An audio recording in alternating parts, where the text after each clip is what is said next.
Bonjour à tous, bienvenue dans l'interview. Bonjour Rudy Vervoort. Bonjour. Ministre-président de la région bruxelloise, chef du gouvernement bruxellois donc. Vous sortez quasiment à l'instant de la cérémonie de funérailles de la reine Fabiola. C'était une cérémonie sobre comme elle l'avait voulu? Oui, tout à fait. Je pense que sans tralala comme on fait chez nous, avec de l'émotion, avec des moments légers, puis des moments plus graves. Voilà, comme il tient à une cérémonie de funérailles. La reine Fabiola, c'était un personnage auquel vous étiez particulièrement attaché?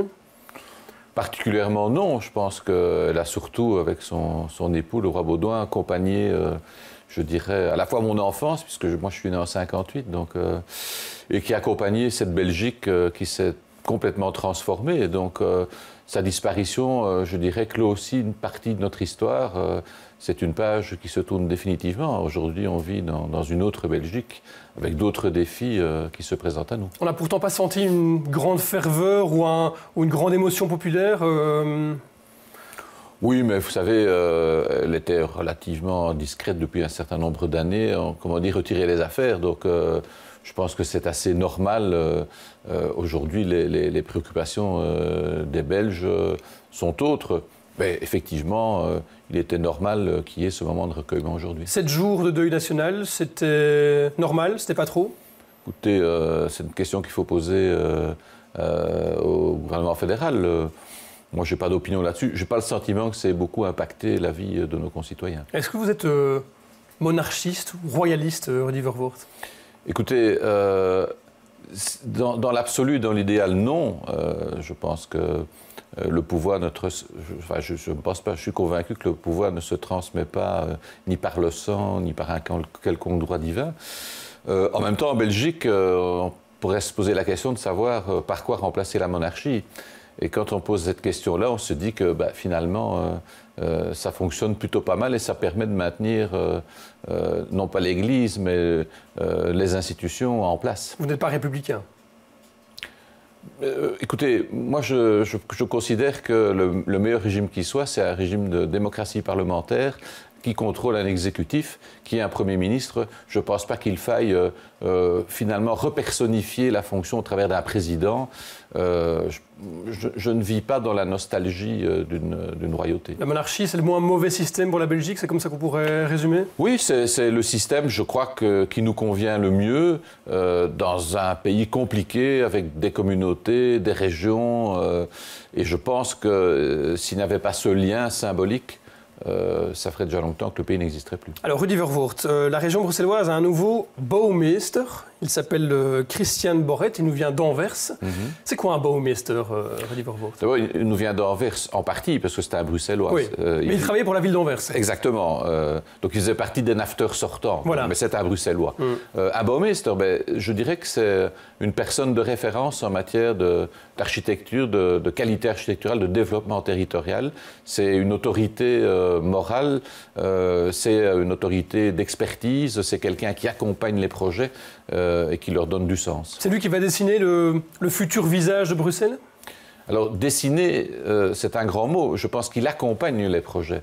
Ça veut dire qu'on lui présente des esquisses, on lui présente des projets, et puis s'installe un dialogue avec le bouwmeester pour arriver au meilleur projet architectural possible. Alors, il va disposer d'un budget qui a gonflé, hein, il fait désormais 1 million d'euros. Qu'est-ce qu'il va faire avec ce budget?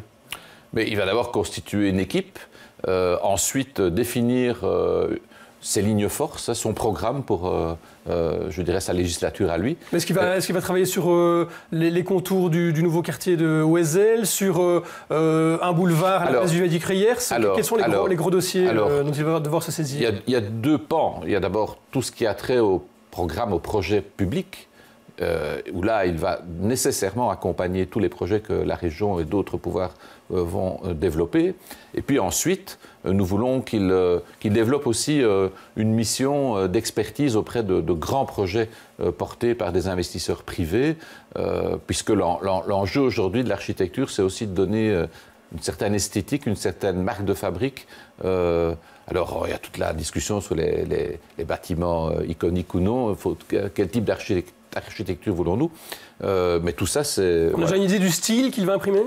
Non, il vient d'être désigné, il a présenté un programme d'intention, et puis maintenant, on va lui demander de nous présenter son programme opérationnel. Est-ce qu'on va construire encore des tours comme Upside, par exemple? C'est encore dans le programme? Pas nécessairement la même tour, mais la question de la densification de la ville, elle est clairement posée, ça c'est une évidence. Donc il y aura encore des nouvelles tours qui vont pousser dans Bruxelles? Ça n'est pas à exclure, ça c'est évident. Dans quel quartier est-ce que ces efforts vont se porter à ce Baumeister? Est-ce qu'il y a des quartiers sur lesquels vous voulez absolument transfigurer? Il y a une zone transversale que vous connaissez bien, qui est la zone du canal, 14 km, 313 hectares d'espace public à développer. Et puis il y a les 10 pôles de développement qui ont été identifiés par le gouvernement, sur lesquels nous comptons évidemment porter toute notre action. Tous ces changements vont profiter à qui finalement? Est-ce qu'on ne va pas plutôt construire des logements privés pour les moyens revenus et oublier ceux qui ont des revenus plus bas? Alors l'objectif évidemment, c'est que tout ça profite aux Bruxellois. Mais à quel Bruxellois? C'est ça la question. Attendez. Dans un cadre budgétaire donné. Et donc l'option que nous avons prise, c'est de choisir des pôles où nous avons la maîtrise du foncier. Donc la région propriétaire, elle pèse évidemment beaucoup plus sur la définition du programme. L'incidence terrain, c'est un élément qui compte beaucoup.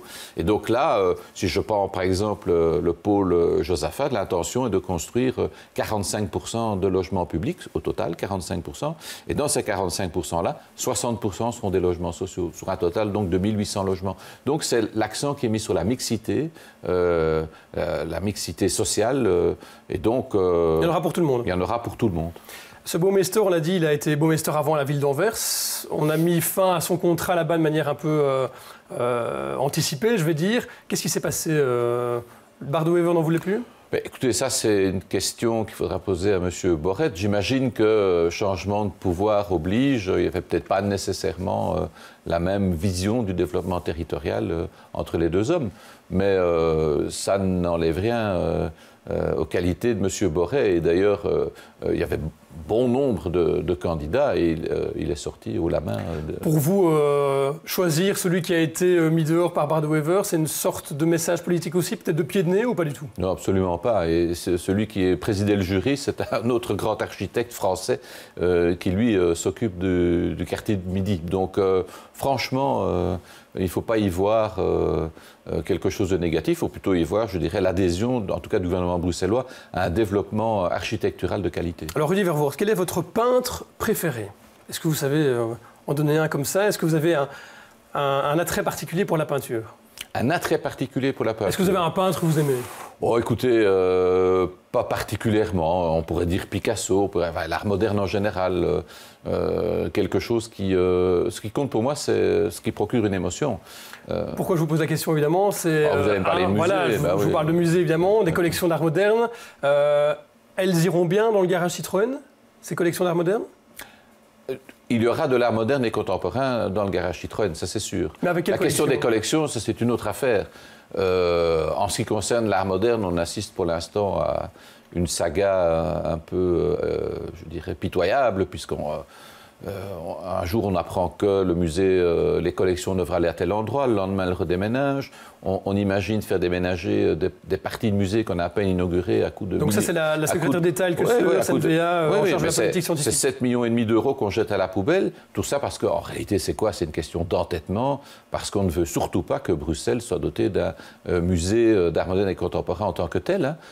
Il ne faut pas tourner autour du pot, ce n'est que ça. Si vous réduisez, je dirais, la pensée de Mme Sleurs à sa plus simple expression, c'est simplement dire, voilà, moi je ne veux pas travailler avec vous. Mais comment est-ce qu'on fait alors pour faire quand même un musée d'art moderne au garage Citroën, sans les collections du fédéral? Mais tout simplement parce que, vous l'aurez appris, j'imagine, l'État, les musées d'art royaux ne disposent pas que de collections propres. Il y a aussi des collectionneurs privés qui ont mis leurs tableaux à disposition, notamment dans le cadre du musée Magritte, qui menacent maintenant de retirer leurs tableaux. Enfin, vous imaginez vers où on va. Donc la question des collections est une question relativement annexe. C'est important, évidemment. Ceci dit, en art contemporain, l'État fédéral dispose de très peu d'œuvres. Ce sont souvent des collectionneurs privés qui mettent à disposition. Mais ça veut dire que vous allez négocier avec tous les collectionneurs privés pour avoir les collections dans le garage Citroën? Oui, il y a une demande pour pouvoir mettre en avant notre patrimoine culturel, et donc notamment dans l'art contemporain, c'est une évidence. Et, alors j'entends évidemment sur le musée Citroën, écoutez, de toute façon, légalement nous sommes compétents, il n'y a pas de souci. Nous allons acquérir le bâtiment Citroën, nous allons aussi faire une opération mixte, partie muséale, mais aussi développer du logement. C'est déjà signé avec le garage Citroën?